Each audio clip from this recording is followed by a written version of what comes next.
గత 3 రోజుల నుంచి లీడర్ ఆఫ్ జౌస్ కూర్చోండి ప్లీజ్. శాసనసభలో తమరి అనుమతితో కృష్ణానది జలాల మీద కావచ్చు, గోదావరి నది మీద నిర్మించిన కాళేశ్వరం ప్రాజెక్టుకు సంబంధించి మేడిగడ్డ కావచ్చు, అన్నారం కావచ్చు, సుందిళ్ళ కావచ్చు, లేకపోతే పంప్ హౌజుల విషయంలో కావచ్చు, చాలా విషయాలల్లో మనం చర్చించుకుందాం.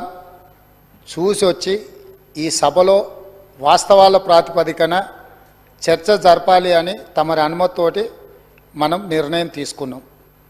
వాస్తవంగా ఈ రైతుల పట్ల, తెలంగాణ సమాజం పట్ల గౌరవం ఉంటే ప్రధాన ప్రతిపక్ష పార్టీ ప్రభుత్వ ఆహ్వానాన్ని దృష్టిలో పెట్టుకొని అందరం కలిసి అక్కడికి వెళ్ళి ఆ ప్రాజెక్టులను పరిశీలించి అక్కడ జరిగిన నష్టాన్ని, రైతులకు వచ్చిన కష్టాన్ని అర్థం చేసుకొని ఆ సమస్యకు ఒక పరిష్కారం చూపించే అవకాశం ఉండే.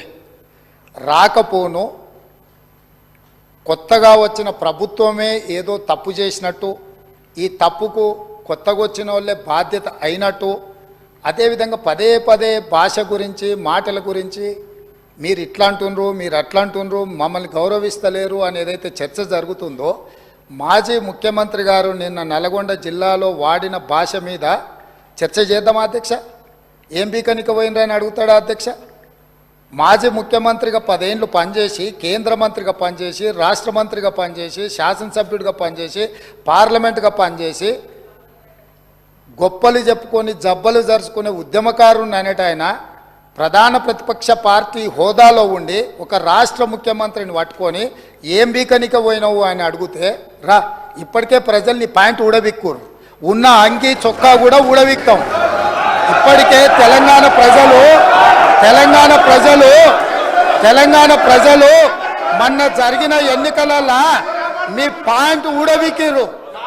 ఇవాళ ఆ పాయింట్ ఊడవీకితే చెప్పుకునే దిక్కులేక బొక్కబోర్ల పడితే బొక్కలు ఇరిగినాయి మీకు. అయినా మీ బుద్ధి మారలేదు.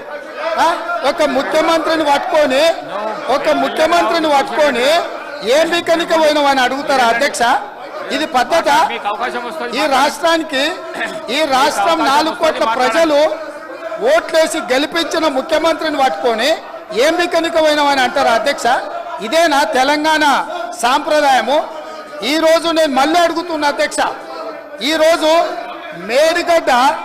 మేడి పండులాక కుంగిపోతే మేడిగడ్డల నీళ్లు నింపడానికి అవకాశం ఉందా అధ్యక్ష?